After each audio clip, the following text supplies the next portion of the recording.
Imagine a bird that has been dancing for millions of years, long before humans learned to walk upright, before the ice sheets retreated, before the first mammoth roamed the plains. The Sandhill Crane is not just a bird, it is a living thread to an ancient world. When one steps into a marsh at dawn, their long, graceful legs barely breaking the mirror of water, you are watching a survivor from a time when the earth looked entirely different. They have outlived ice ages, shifting continents, and the rise and fall of civilizations. But the question is, can they outlive us? To understand the Sandhill Crane, we have to travel far back in time, about 10 million years, into a prehistoric landscape of warm wetlands and sprawling grasslands. Fossils found in Nebraska tell us these cranes have hardly changed since then. Their elongated necks, dagger-like bills, and 6-foot wingspans were already perfected designs, built for elegance in flight and precision in the hunt. Picture those early cranes gliding over ancient lakes, calling out with a resonant bugle that could travel for miles. A sound so haunting and beautiful it could echo across millennia. That call still exists today, exactly as it did back then. It's like hearing a voice from prehistory, unaltered, defiant. Their intelligence is not to be underestimated. Sandhill cranes are masters of migration, capable of navigating thousands of miles without GPS, road signs, or even snacks for the road. They imprint on landmarks, memorize wind patterns, and read the stars as though they carry a map written in the sky. And they dance, not as a learned behavior but as an instinct, a universal language of joy and bonding. Young cranes practice little hops and wing flutters, while mated pairs leap and bow in perfect synchrony. If nature had a ballroom, cranes would own the floor. Humans have noticed them for a long time. In Native American traditions, cranes often symbolize peace, longevity, and wisdom. Their calls were considered messages from the spirit world, their dances a celebration of life itself. Ancient petroglyphs in the American Southwest show cranes in elegant poses, carved by hands that understood their magic. But history hasn't always been kind. During the 19th and early 20th centuries, cranes were hunted relentlessly. For meat, for sport, and sometimes simply because they were seen as competition for crops. Their feathers even adorned hats during the height of the plume trade, when fashion had a cruel appetite. Some were taken into captivity, their wild dignity confined to cages or small enclosures for amusement or study. Yet cranes do not domesticate easily. They are fiercely independent and loyal to the open sky, and many languished when denied their vast migratory routes. Still, people began to see their value, not just as game, but as symbols worth protecting.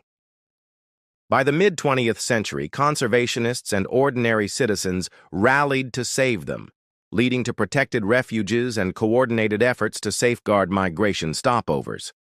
Today, the Sandhill crane faces a different battlefield. Habitat loss is their silent enemy. The sprawling wetlands they depend on are drained for agriculture or development. In the Platte River of Nebraska, a critical migration stop for hundreds of thousands of cranes, diversions of water for irrigation have changed the very flow of the river, shrinking sandbars and roosting grounds. Statistics paint a sobering picture.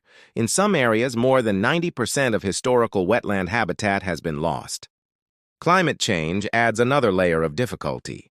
Warmer temperatures shift migration timings, meaning cranes may arrive at breeding grounds too early or too late for optimal food availability.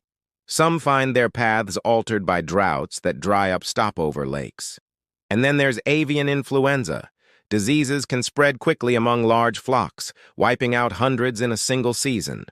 In 2022, outbreaks killed cranes in several U.S. states, a stark reminder of how vulnerable they are to sudden threats.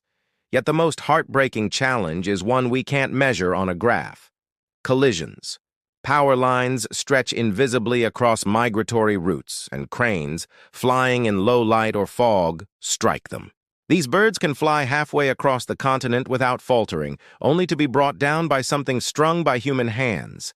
It's a tragedy repeated over and over, silent except for the absence it leaves behind. But not all human stories about cranes end in loss. The annual migration through Nebraska has become a spectacle that draws birdwatchers from all over the world. Conservation organizations work tirelessly to restore wetlands, lobby for water rights that benefit wildlife, and push for safer power line designs. There are even volunteer networks that monitor crane populations, tracking numbers to catch early warning signs of decline. And still, every spring, the cranes come. They gather in the thousands, filling the sky in twisting ribbons of gray and crimson-crowned beauty. At sunset, they drop into the fields, their calls blending into an otherworldly chorus that makes you feel like you've stepped into the age of mammoths again. I've seen people stand on riverbanks with tears in their eyes, realizing they're witnessing something both fragile and eternal. We like to think of ourselves as separate from the wild, but the truth is, our fates are woven together. The crane's challenges are not just theirs. They are symptoms of how we treat the land, the water, and the climate that sustain us all. When wetlands vanish, it's not only cranes that suffer. It's the fish, the insects, the plants, and eventually, us. The cranes are messengers. If they disappear, they were not just taking their dance with them. They were taking a warning we failed to hear. Of course, we could choose another path. We could keep the rivers flowing and the marshes alive. We could pass on to our children not just pictures of cranes in books, but the real thing. Wings flashing in the dawn light, calling across a sky they've owned for 10 million years. That choice begins with awareness, with small acts that ripple outward.